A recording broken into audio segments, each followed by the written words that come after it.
Welcome back. Thanks for staying with us. You're watching Beyond the World this one, and this is Rodine. You're watching Rodine, the show that gets you ahead of the rest. I'm Jyotsna Kumar. And I'm Samiksha Srivastava. It's a packed lineup this morning. Washington has launched a 9th straight night of military strikes, which Tehran claims it has. In fact, it's Tehran that has retaliated with an attack on a command center in Syria. The latest exchange between US and Iran raises fresh concerns over escalating tensions across West Asia. Tracking all those developments on the show today. Of course, get latest on that as well. Also on the show, Spain are back on the top of the world football in the World Cup final that had fans on the edge of their seats for 120 intense minutes. La Roya emerged victorious with a dramatic 1-0 win over Argentina. A single goal in extra time was enough to crown Spain as the world champions for the second time, denying Messi and Argentina a historic triumph and sparking celebrations across the nation. We'll get you all the details on that. Let's begin with the headlines.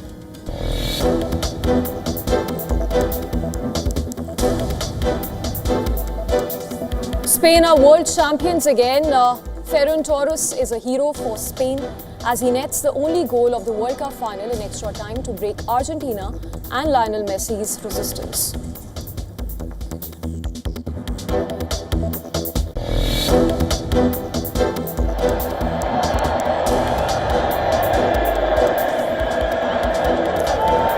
U.S. President Donald Trump presents Spain with the World Cup trophy. Trump and FIFA President Infantino are booed before the presentation ceremony. Trump attempted to stand with the team at the side of the podium as they celebrated before Infantino quietly ushered him away.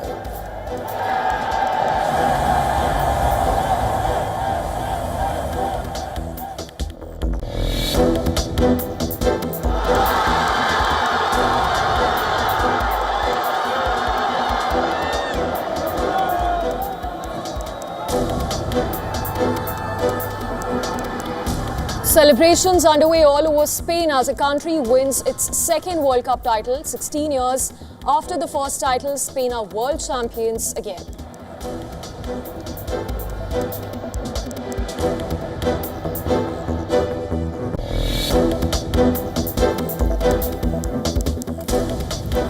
U.S. forces launch a 9th consecutive night of strikes against Iran after Washington vowed to swiftly respond to fresh American military casualties. The U.S. Central Command has reported death of 1 service member in northern Iraq and 2 in Jordan.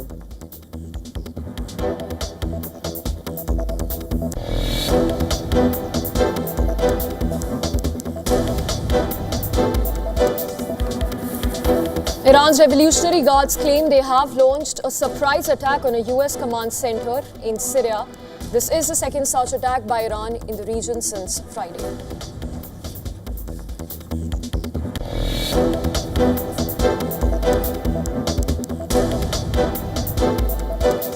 Brent crude surged above $90 per barrel, its highest in weeks after intensified U.S.-Iran attacks heightened fears of supply disruptions.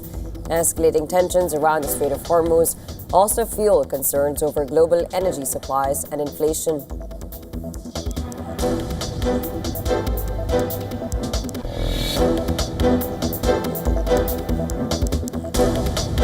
Ukraine's Navy says Russian missile strikes on a Turkish-owned cargo ship carrying grain had killed 5 people on board, while another 5 crew members were missing.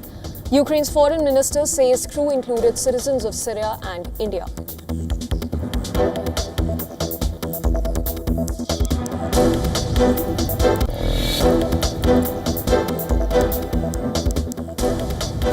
Protesters in New Delhi say they are pressing ahead with their march to Parliament on day 1 of monsoon session, even as police has denied permission for the protest and imposed prohibitory orders across the area.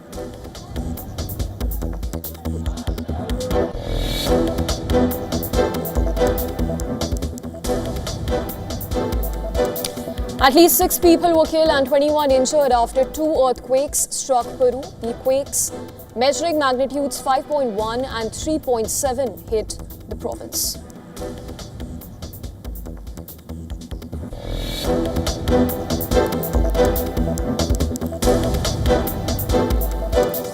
U.S. Vice President J.D. Vance announces birth of his fourth child, a boy, with his wife, Usha Vance.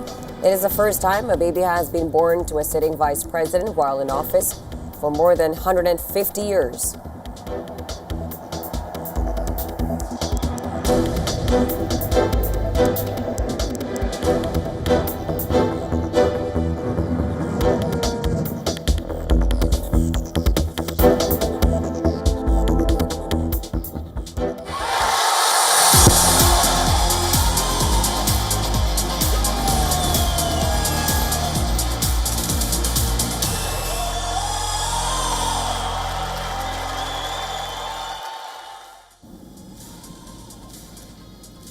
Spain have been crowned world champions again.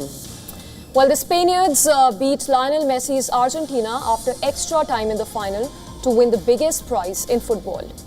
Over 80,000 fans packed the MetLife Stadium in New Jersey for the World Cup final. U.S. President Donald Trump was also in attendance for the title clash of the World Cup. Spain dominated the match and had several chances but could not capitalize on their opportunities in normal time. Defending champions Argentina failed to register a single shot on target in the entire match as Spain were able to frustrate Messi. Argentina were reduced to 10 men in the second half stoppage time when Enzo Fernandez was sent off after a reckless challenge. That handed Spain the momentum heading into extra time. And they capitalized on their man advantage as Ferran Torres scored the goal that gave them the World Cup title. Well, celebrations erupted after the final whistle as Spain held on to win a second World Cup title. The defeat also likely marks the end of Lionel Messi's international career. So there was plenty of drama after the final whistle as well, and it involved Donald Trump. U.S. President Donald Trump presented Spain with the World Cup trophy, but Trump and FIFA President Infantino were booed before the presentation ceremony as they walked onto the pitch. Not just that, Trump attempted to stand with the Spanish team at the side of the podium as they celebrated before Infantino quietly ushered him away.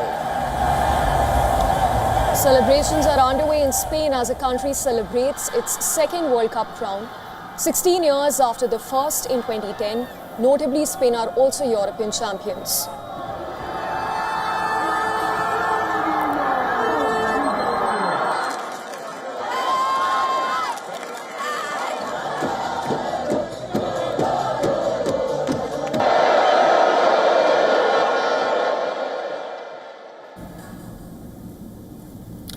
And to get us all the highlights of the match, joining us on the broadcast is our colleague Vidur Katuria.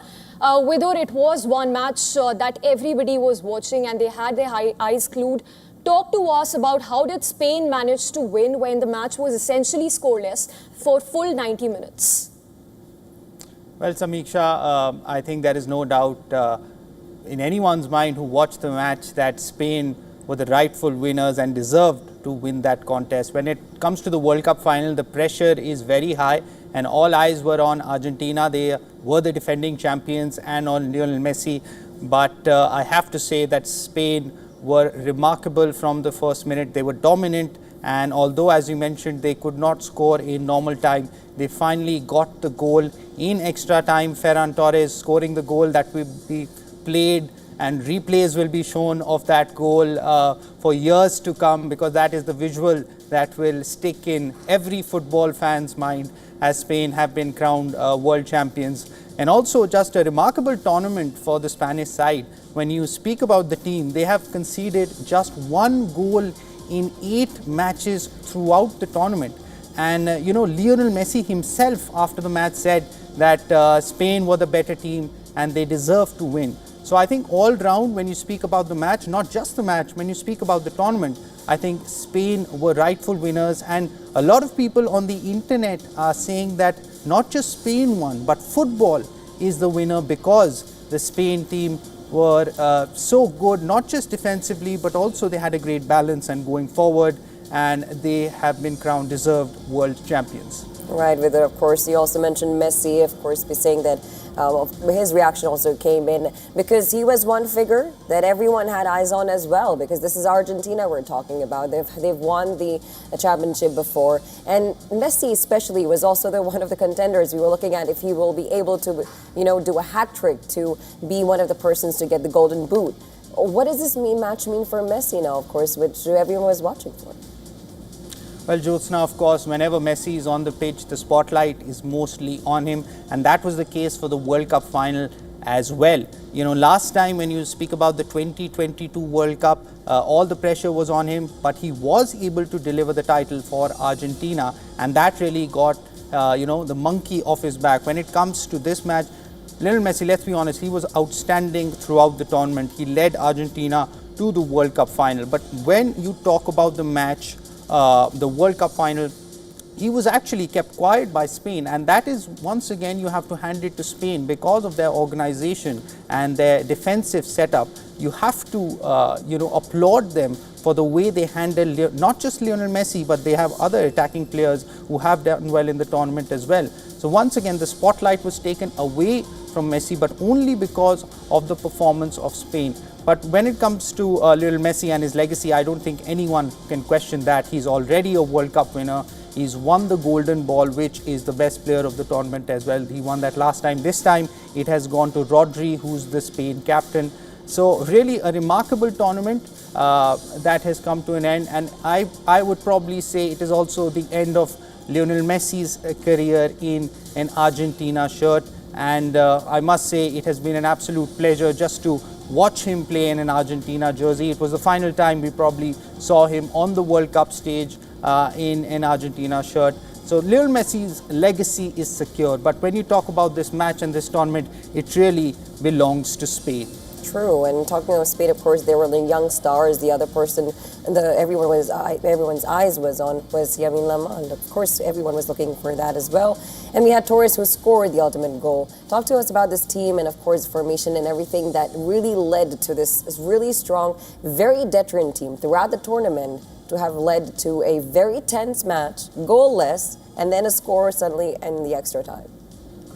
Well, absolutely, Jyotsna. You mentioned Lamine Yamal. He is all of 19 years old, and he's now world champion. And not just a world champion, you feel like he's not overawed by the occasion. That's remarkable for a player of his age. And, he's a teenager, but he's also not just a world champion, he's also a European champion. So he played a key role in Spain's European Championship victory, that is 2 years back, and in the 2026 FIFA World Cup. And another thing I'd like to add to this remarkable side, Spain are now Olympic men's champions, Spain are European champions, Spain are men's world champions, and Spain are also women's world champions. So quite a remarkable era that has once again come up for Spain. And when you speak about Lamine Yamal, he is the poster boy for Spanish football, not just Spanish football, who knows world football, because he has really taken the baton from Lionel Messi. And yesterday as well, during the World Cup final, there were some chances that he created, and he definitely stood out. Everyone was talking about Yamal versus Messi. During the World Cup final, I must say that Yamal sort of upstaged Messi when it comes to that single match. So of course, Yamal is a remarkable footballer, and he will be one of the poster boys of football for the next decade. But already at 19 years of age, he's a European champion and he's a world champion. So the world is literally at his feet. Well, that's right, Vidur. We leave it at that, but we will keep coming across to you to get us all those highlights and the colors that we are getting from Spain and all those who were cheering for Spain for that matter. For now, we shift our focus. And onto the latest that we are tracking with respect to the West Asia tensions. It's United States and Iran who are once again trading strikes after a preliminary deal to end the war in West Asia fell apart. Well, the U.S. military said a service member has been killed in an Iranian attack in northern Iraq. Now, this comes a day after an attack on a base in Jordan that killed 2 U.S. soldiers and left another missing. In a post on X, the U.S. Central Command said that the individual was killed during a controlled detonation of unexploded ordnance from a downed Iranian attack drone. It also wounded a second service member.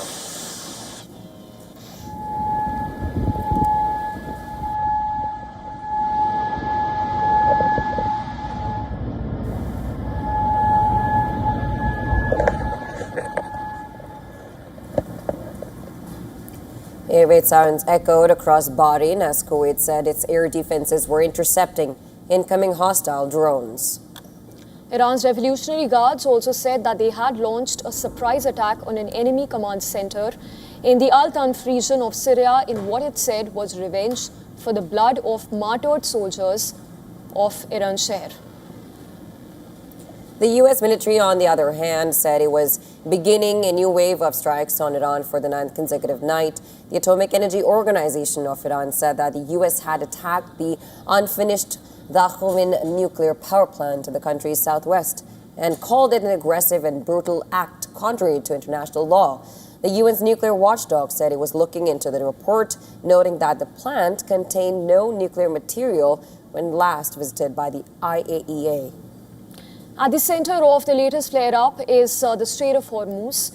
Both the sides want to break a deadlock over the waterway, which is key to the world's oil supply. Now, as the U.S. and Iran vied for control of the choke point, the UK Maritime Trade Operations Agency said that a vessel is on fire 8 nautical miles northwest of Khumzar, Oman. Hope for a political settlement to the war has dimmed, though mediators have attempted to bring both sides back to the negotiating table. Now, Iranian Foreign Minister Abbas Araghchi, in an interview with Iranian documentary maker Javad Moghoui, said that the U.S. and Israel can neither threaten nor bribe Iran into negotiations. In the negotiations before the 12-day war, they had come to bribe, not to bribe me, to bribe the Islamic Republic, saying we will do this and that, we will build this and that. I told them there that our enrichment is not for sale. This is something the people of Iran for 20 years have endured sanctions for. Scientists have shed their blood. Can we sell it? You say you'll build a power plant for me. What are you building? I said there, no bribes and no threats. You have to threaten someone who is afraid. All right, moving to other news now. The United States has reportedly agreed to allow Saudi Arabia to develop its own civilian nuclear program. Now, this includes the ability to enrich uranium as well. According to CNN, the draft agreement has already been negotiated and is awaiting the signature of President Donald Trump. The proposed deal does not reportedly require Saudi Arabia to adopt the International Atomic Energy Agency's additional protocol. These are basically a set of enhanced safeguards that gives inspectors broader access to nuclear facilities. Rather, it is designed to detect undeclared nuclear activities. Now, if approved, the agreement would mark a major step forward in Saudi Arabia's long-standing efforts to get access to uranium enrichment technology that has long been at the center of Iran's dispute with the West. And this could also signal a significant shift in U.S. policy on nuclear cooperation with Saudi Arabia. Neither the White House nor Saudi authorities have publicly commented on the reported draft agreement. However, one concern still remains. The reported presence of additional protocol could raise alarm among nuclear non-proliferation experts. Now this, as it would provide fewer inspection powers than those typically sought under civilian nuclear cooperation agreements. Now, Iran has long maintained that its nuclear program is for peaceful purposes and that it has the right to enrich uranium under the Nuclear Non-Proliferation Treaty. It had also allowed UN nuclear inspectors broader access to its nuclear facilities under the IAEA's additional protocol.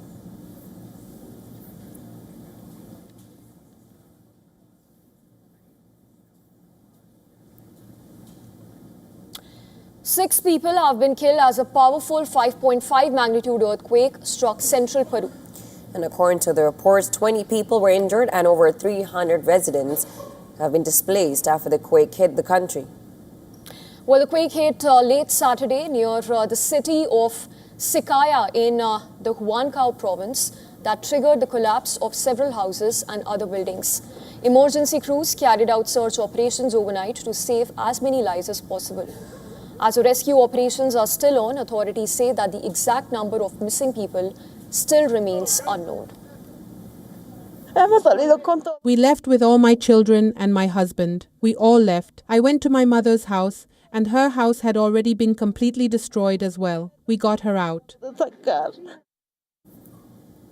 Survivors have been forced to flee damaged neighborhoods while civil defense teams assess the scale of destruction. Peru's National Civil Defense Institute is coordinating relief efforts as rescue workers race against time to locate anyone trapped beneath the rubble. Back in 2007, Peru was hit with a 7.9 magnitude earthquake, which hit the Pisco province in the ICA region and the death was said to be of over 600 people. Earthquakes are common in Peru as the country is located in the so-called Pacific Ring of Fire. Now, understanding what exactly the Ring of Fire is, well, it is a 40,000-kilometer horseshoe-shaped belt encircling the Pacific Ocean, stretching from New Zealand and Indonesia through Japan and Alaska to the west coast of North and South America. Earth's tectonic plates constantly collide, slide past, and sink beneath one another in this belt, and this makes it the most geologically active region on the planet. The Ring of Fire houses about 75% of active and dormant volcanoes and is responsible for nearly 90% of all earthquakes worldwide, including many of the strongest ever recorded.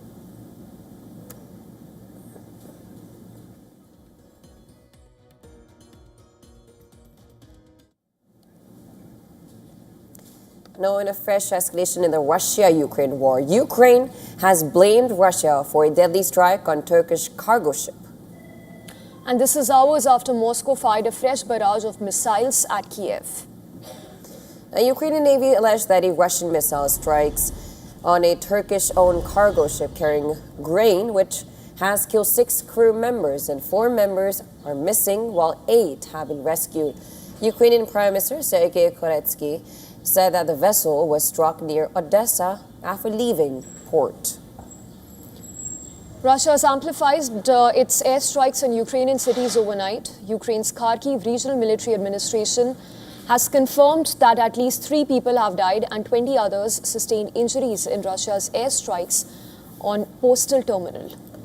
And at the same time, a barrage of Russian missiles have hit Ukrainian cities Sumy and Kherson. The Ukrainian authorities have confirmed deaths of 2 civilians, while several others left critically injured. Ukraine Security Service has released a video which allegedly shows a sea drone striking a Russian oil tanker. Identity of the vessel has been confirmed as Vero from a superstructure and design by matching archived images. However, the attack location is yet to be ascertained.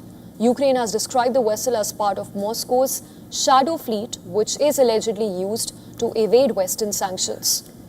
Zaporizhzhia came under severe Russian attack on 16th of July. At least 3 people were killed after a Russian-guided bomb attack on residential buildings in the southern city of Zaporizhzhia.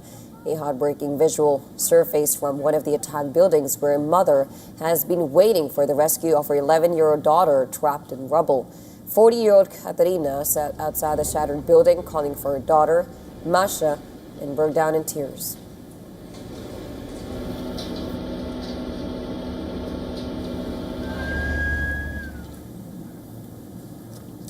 Well, U.S. Vice President J.D. Vance and his wife, Second Lady Usha Vance, have announced the birth of their 4th child.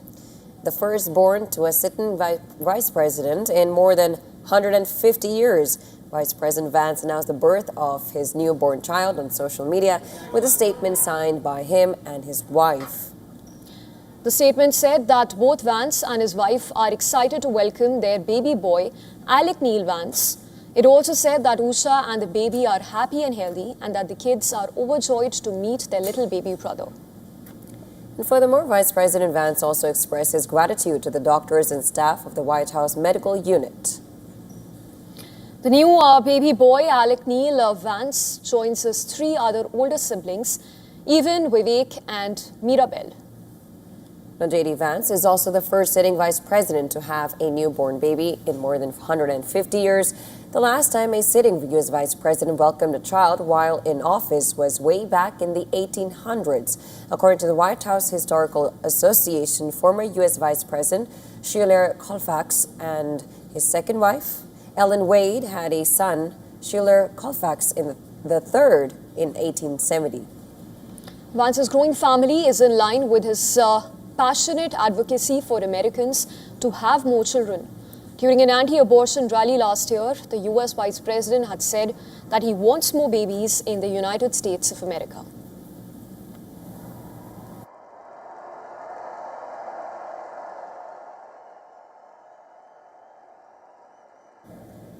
All right, we're taking a very short break of World Daily. We'll be right back with more news and updates on the other side. You're watching WION World is One. Do stay tuned.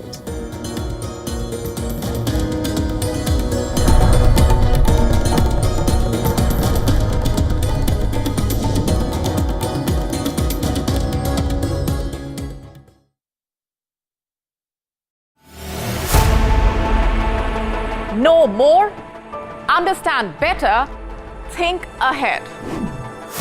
Hello and a very warm welcome. You are watching Gravitas with me, Molly Gambhir.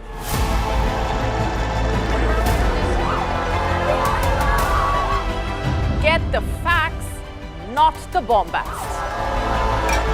On the 26th of March, dynamic pricing, Baloch separatists, Gravitas cuts out the clutter. Gravitas keeps calm when others scream.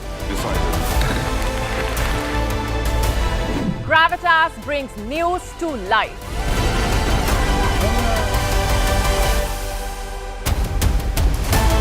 Weekdays, 9 p.m. IST, 3:30 p.m. GMT. Gravitas. Seeing is believing.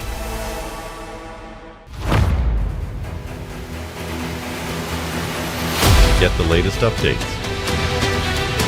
Breaking news. Credible, clear, continuous. Experts across aisles. Diverse voices, one platform. WION World is One. Campaigns, elections, alliances, controversies, and power play. Stories that analyze global and domestic politics. A dedicated show with varied perspectives, expert take, citizens' voices, detailed ground reports, and in-depth coverage from political corridors of the world. This is Race to Power, only on WION. WION, India's global voice, the channel that brings you the biggest stories from across the world through India's lens. Now available in more than 190 countries worldwide. Because we believe that the world is one. Watch us in Africa, Europe, USA and Canada, South America, Asia Pacific, Middle East and North African regions. Also available on these digital platforms across the world. WION. World is One. The Israeli drone is above our heads all the time in Lebanon.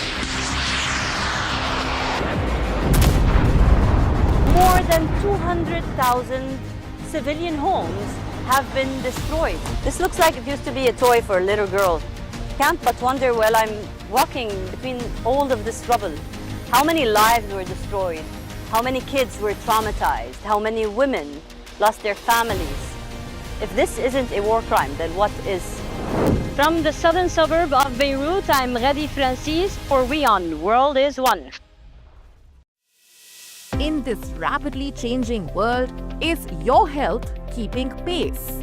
Best practices and breakthroughs busting the hype with real insights. The timeless power of yoga and ancient healing. Good food, good mood. Small steps, big impact. Your health matters. Only on WION World is One. Because nothing matters more.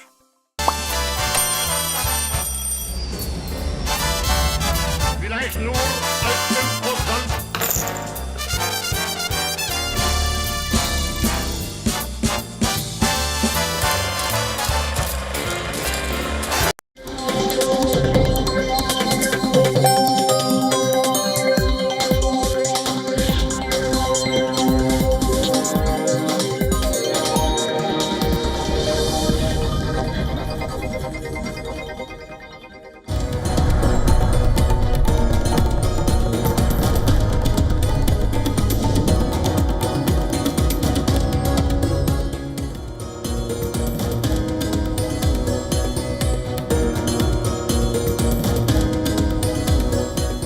Welcome back. Thanks for staying with us. You're watching WION The World this one, and you're watching World DNA with me, Jyotsa Kumar, and my colleague, Samiksha Srivastava. Let's begin with the headlines.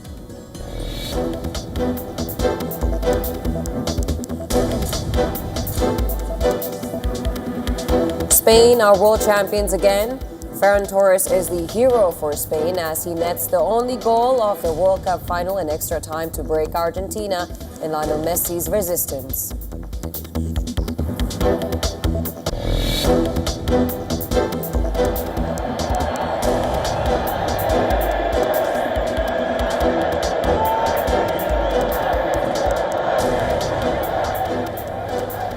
US President Donald Trump presents Spain with a World Cup trophy. Trump and FIFA President Infantino are booed before the presentation ceremony. Trump attempted to stand with the team at the side of the podium as a celebrator before Infantino quietly ushered him away.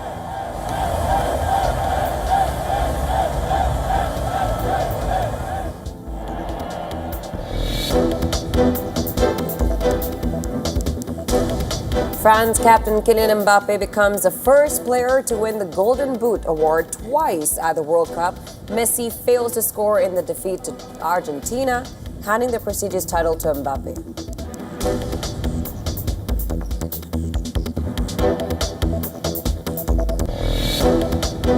We'll see what happens, but we hit him very hard again tonight, and we did that in honor of the probably three. It's probably three as opposed to two.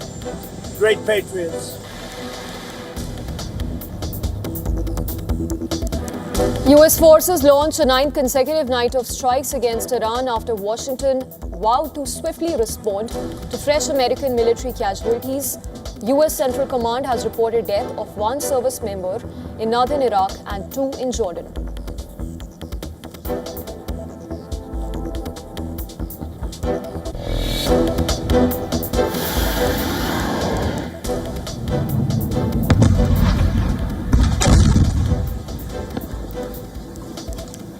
Iran's Revolutionary Guards claim they have targeted U.S. military aircraft stationed at Aqaba Airport in Jordan and caused severe damage to some of them.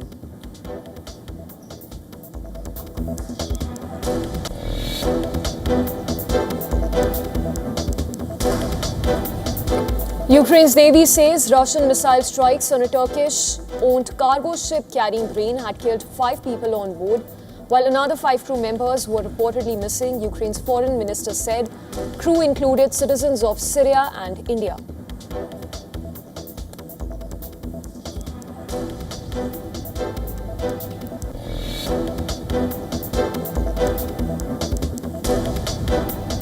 Protesters in New Delhi say they are pressing ahead with their march to Parliament on day 1 of monsoon session, even as police has denied permission for the protests and imposed prohibitory orders across the area.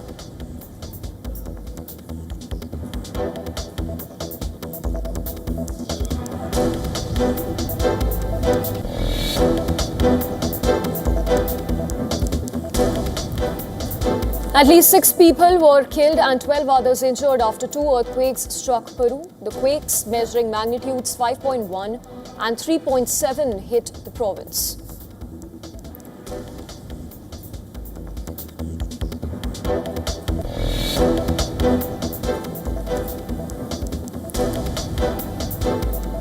U.S. Vice President J.D. Vance announces birth of his 4th child, a boy, with his wife Usha Vance. It is the first time a baby has been born to a sitting vice president while in office for more than 150 years.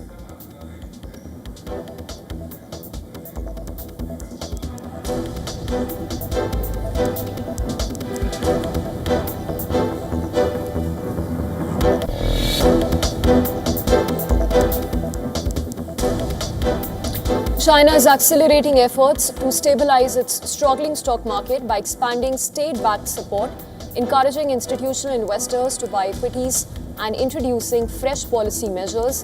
Authorities aim to restore investor confidence, curb volatility, and revive economic growth.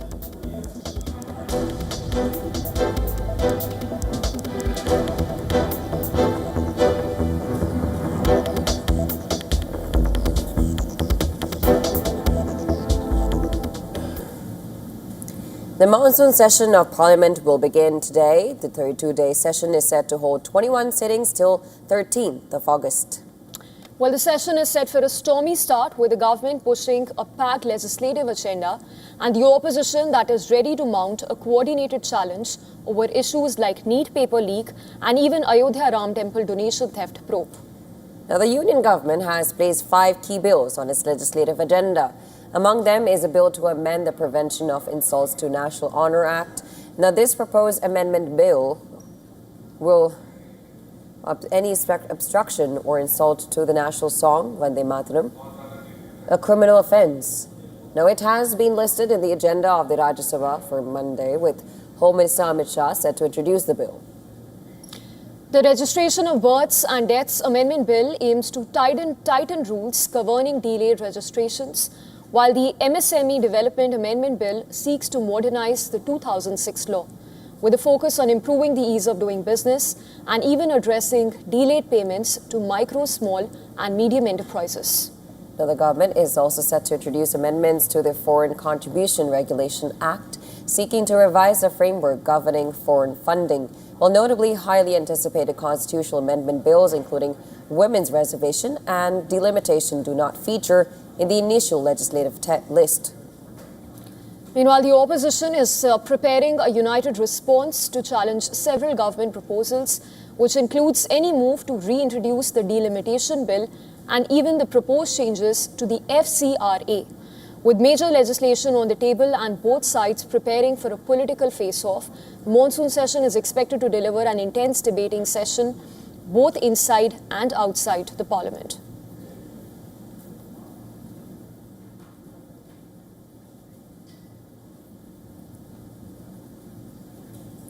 Now, ahead of the start of the parliament session, protesters say that they will press ahead with a planned march to the parliament. And this is despite Delhi police denying permission and imposing prohibitory orders. The Cockroach Janata Party have called for the march, demanding education reforms and accountability over the alleged NEET paper leak. However, Delhi police have made it clear that no permission has been granted for the march.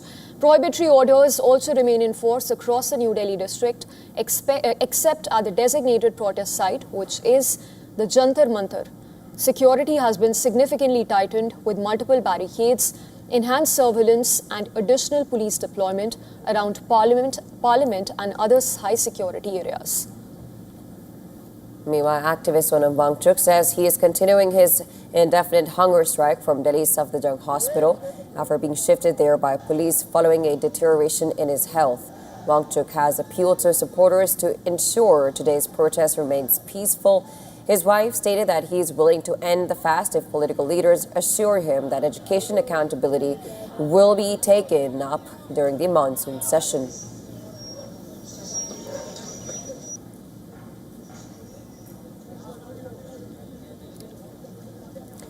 All right, we will just go across to Dharamjot Kaur, our colleague, to get us an insight on what to expect through the day. But as we speak, the monsoon session is set to begin starting today, and with that, we'll also see the Cockroach Janata Party intensifying its protests. That being said, prohibitory orders remain in place across New Delhi, and permission has only been granted for protests to be carried out at the site, which is the Jantar Mantar, where protests have been raging on for days. Absolutely, and of course, this comes as Delhi police have made it very clear that no permission has been granted so far for the march. And as, of course, my colleague Samisha just mentioned, prohibitory orders remain in force across the Delhi district except the designated protest site at Jantar Mantar. Of course, to give us more details on this, our correspondent Dharamjot Kaur is now just joining us on the broadcast. Dharamjot, of course, what we know is the Delhi police have not really given permission for this, but then we see that these protesters are determined to do the march. What situation have you been observing on the ground there? Well, Jyotsna, the police have still not given permission to the protesters to conduct the march that is still scheduled to begin at 9 a.m., so there is still an hour left. People are still increasing over here in numbers. They're not just coming from Delhi, they're also coming from other parts of the country. And the protest, which began on June the 6th, it only saw a few hundred people, but as days and weeks went by, more and more people kept joining in. The turning point and the watershed moment, of course, was the fact that the police, when they took away activist Sonam Wangchuk while he was on his hunger strike, that also propelled a lot of people and instigated them to come here and join the movement, demand for accountability in the education reforms, and also demand the resignation of the education minister. Now, as far as the police statement is concerned, the authorities are saying that because the parliament session will begin shortly and there are security clearances that need to be obtained beforehand, they will not allow for the march to be conducted. As of now, they have called it an unlawful march should it proceed. It's also important to note at this point that the Jantar Mantar from all sides has been heavily barricaded. There are a lot of riot police present here, a lot of Delhi police. SWAT teams have been doing rounds around this entire place since early morning, even late last night. But that has not deterred people from coming to the protest side and joining everyone else who's been present over here since day one. So the demands remain the same. The protest on ground has remained largely peaceful. There is a lot of loud sloganeering and chanting, but there is no violence and no sort of untoward action that has taken place. People are simply raising their demands over here. Of course, the question of whether the march will actually be held or not, that remains a big point of contention at this point. The time, as I mentioned, is 9 a.m., so there's still an hour to go. It does not seem possible at this point because the representatives of the Popular Janata Party said they spent all night speaking to police officials to get permission from them. But so far, no permission has been obtained. So this is where things currently stand. All right, Dharamjot, thank you for the moment. For now, we shift focus. Torrential monsoon rains have triggered deadly flash floods and landslides in India's northeastern state of Nagaland. Now, at least 8 people have died and 12 others injured in Mon district. Rescue teams continue to search for those feared trapped under the debris. Well, images that have surfaced from the Mon town that show the devastation, the aftermath of hours of relentless rainfall. Several houses have been washed away, key roads have been blocked, and public infrastructure has suffered extensive damage. Low-lying areas remain waterlogged after torrential downpours, while officials warn that the death toll could rise further as several people are still reportedly missing or remain trapped.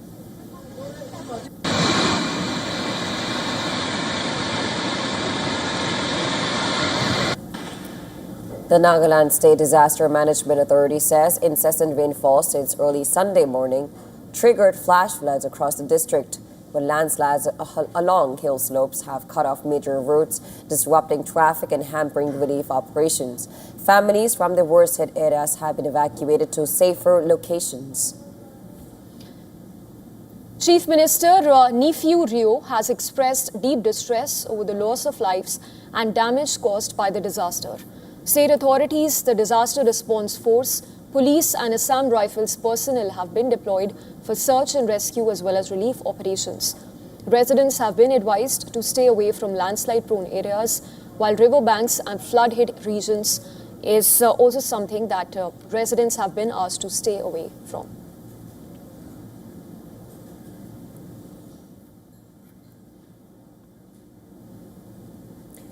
Japan is strengthening its response to disinformation by taking the battle directly to social media.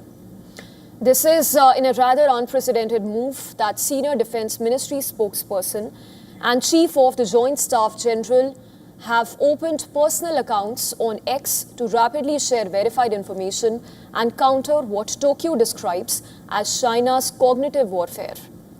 Now, the initiative follows a series of Chinese allegations against Japan, including claims of renewed militarism, which Japanese officials say are not based on facts. Defense leaders have believed, they do believe that responding quickly and transparently is essential as misinformation spreads faster through artificial intelligence and digital platforms.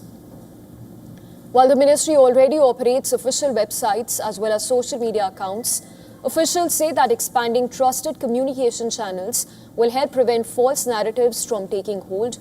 Experts also stress that regular, credible engagement is crucial to building public confidence, while cautioning that military leaders must avoid revealing sensitive operational details. Now, the move reflects Japan's broader effort to strengthen information security amid growing regional tensions and an increasingly complex digital battlefield.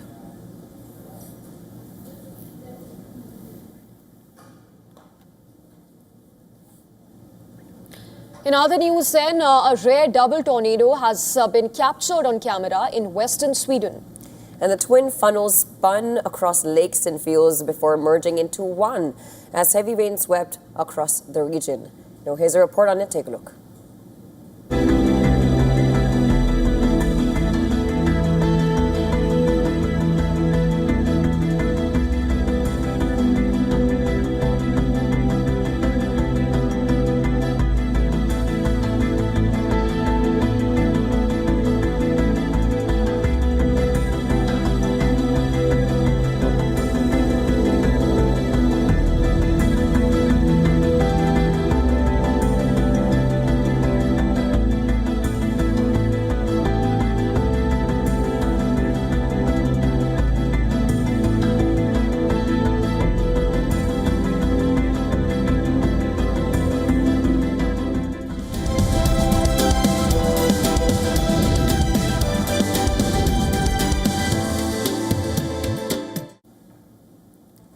The gold trading near $4,000 an ounce, currently down sharply from its record peak of above $5,600. Well, on a chart that looks like a correction, but dig deeper, and it looks like consolidation before the next move happens. Now, the World Gold Council's July 2026 mid-year report models fair value near $4,100. The council also noted that gold declines exceeding 10% have historically attracted buyers who step in and limit further downside. Now, that floor isn't retail sentiment, but it's central banks. By the end of 2025, central bank gold holdings hit an estimated $5.2 trillion. Now, that marked for the first time in decades gold exceeding foreign holdings of U.S. Treasury bonds. In reserve portfolios, the dollar's share has slipped to roughly 40%, while gold's share has climbed to roughly 28%. And this is a redrawing of the global reserve map. The buyers are consistent. Poland added 14 tons in April alone, and China's central bank bought for 19 straight months, taking its stockpile past 2,300 tons. That marked China's largest monthly purchase since December of 2024. Annual central bank buying has averaged around 1,000 tons since the year 2022. Now the question is, why now, where global government debt is nearing a third of total world debt, which itself has hit $353 trillion, and U.S. annual interest expense has crossed $1 trillion. Now this is a load that constrains the U.S. Fed's room to maneuver and strengthens the long-term case for monetary hedges. Add sanctions-era caution, Russia's frozen reserves taught every finance ministry the same lesson. Dollar assets can be weaponized, gold in your own vault cannot. Crucially, our sovereign reserve mandates are reviewed in years and decades, not months. This dynamic does not reverse on a single inflation print. That's the Bretton Woods parallel, which is slow, structural, and largely irreversible once underway. Near-term US Fed policy and even a firmer dollar could potentially cap gains, but the reserve diversification trend underneath the price action is a rewiring of the whole system. That's essentially why analysts keep calling this consolidation and not correction.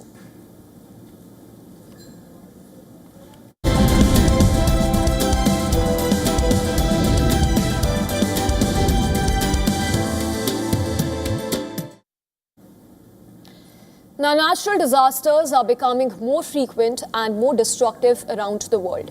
Now, as emergency teams race to save lives, getting help to the right place has become more challenging than ever. Now, artificial intelligence is helping predict disasters, assess the damage, and even deliver aid more quickly.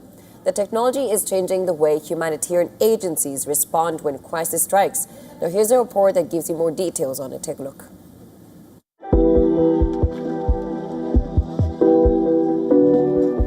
When disaster strikes, the first few hours can determine how many lives are saved. But getting help to the right place is often as challenging as the disaster itself. Roads may be destroyed, communications can fail, and emergency teams must decide who needs help first. Now, artificial intelligence is beginning to change that.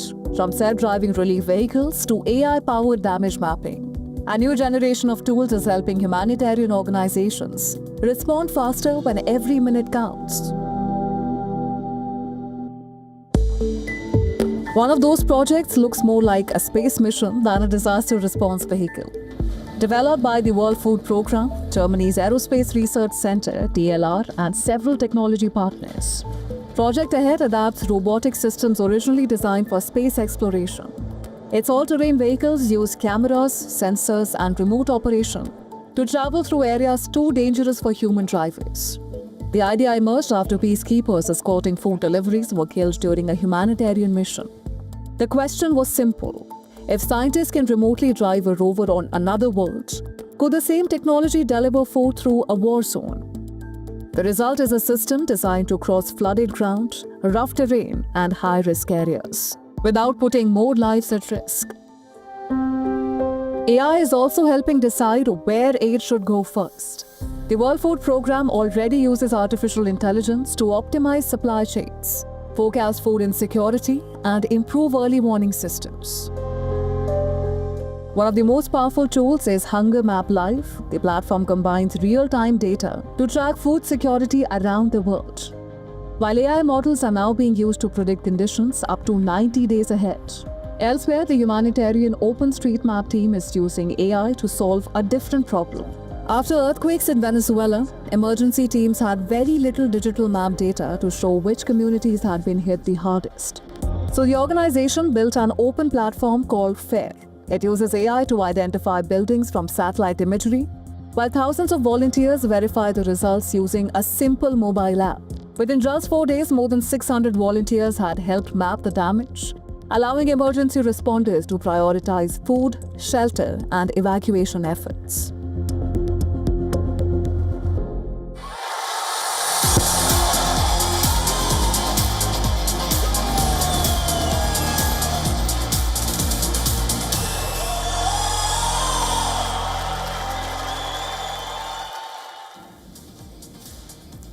Now, Kylian Mbappe has become the first player to win the World Cup Gold Boot twice.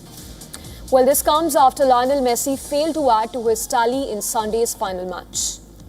Now, the France forward scored 10 goals in 8 matches to edge out Messi for the Golden Boot. The 39-year-old Argentine needed 2 goals in the World Cup final to overtake the Real Madrid forward and win the Golden Boot for the first time. Now, the Frenchman moved clear of Messi by scoring twice in the third-place playoff. However, his brace could not prevent France from suffering a 6-4 defeat to England as they finished 4th. The French forward, who made his World Cup debut in 2018, also won the Golden Boot at the 2022 World Cup. He scored 8 goals in Qatar, where France finished as runners-up. Mbappe is the first player since Gerd Müller in 1970 to score 10 or more goals in a single World Cup tournament. Not only Jess Fontaine, who scored 13 goals for France in 1958, and Hungary's Sándor Kocsis, who netted 11 in 1954, have scored more goals in a single World Cup edition. Now, Mbappe is now the men's all-time leading scorer in the World Cup history. The French forward has scored 22 goals across the World Cup tournaments. He leads the charts by 1 goal out of Messi, who has likely played his final World Cup match for Argentina.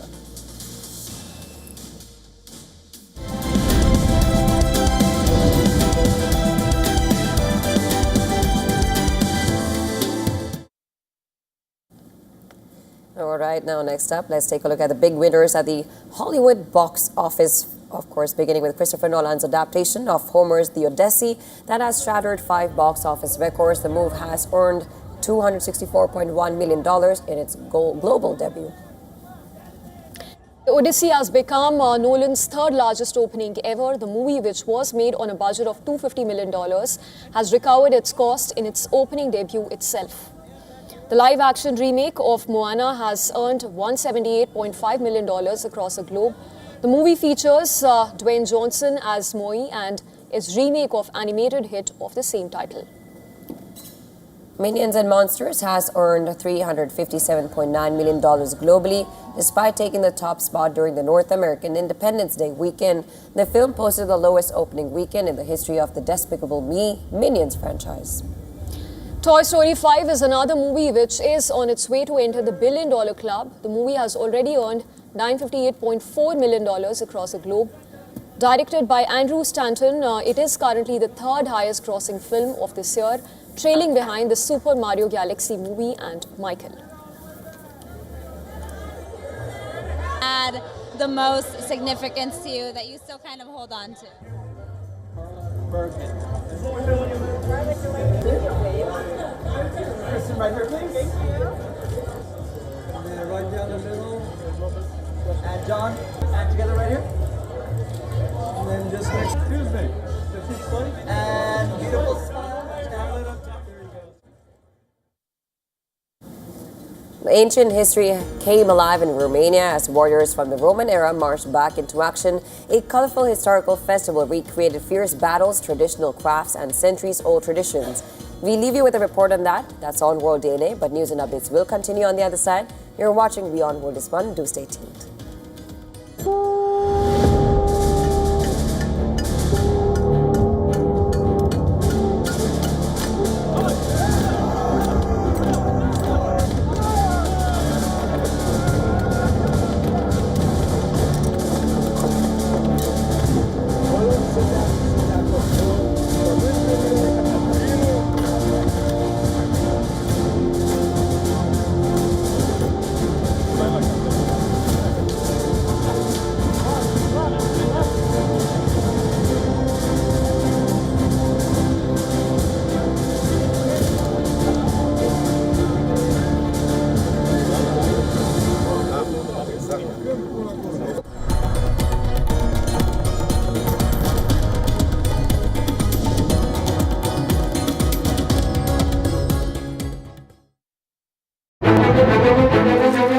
In-depth coverage of global issues broken down into facts, figures, and simple words.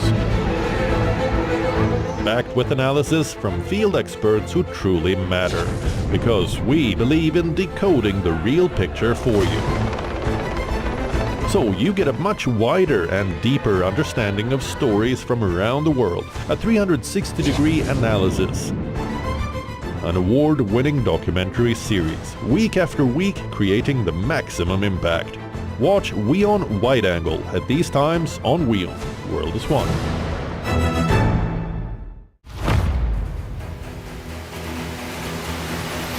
Get the latest updates.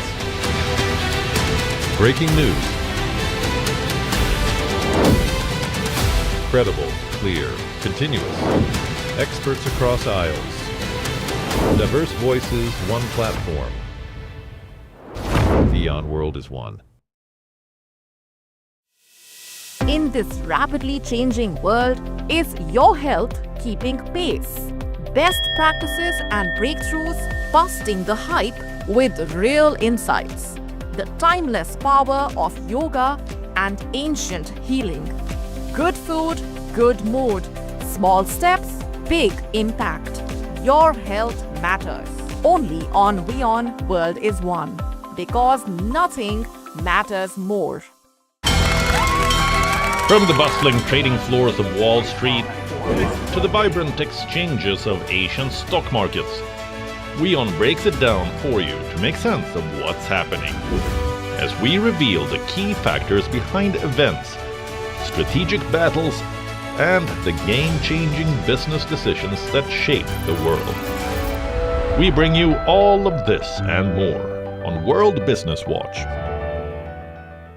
The Israeli drone is above our heads all the time in Lebanon.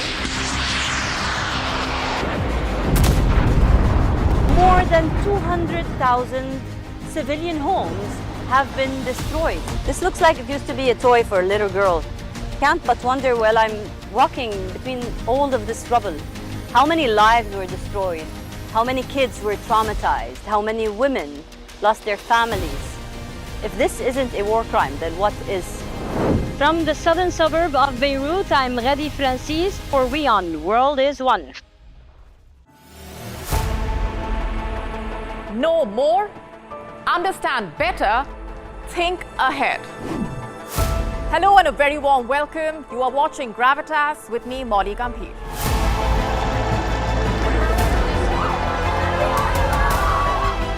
Get the facts, not the bombast. On the 26th of March, dynamic pricing, Baloch separatists, Gravitas cuts out the clutter. Gravitas keeps calm when others scream. Gravitas brings news to life.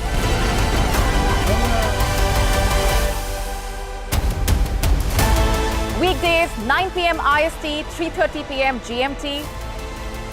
Gravitas. Seeing is believing.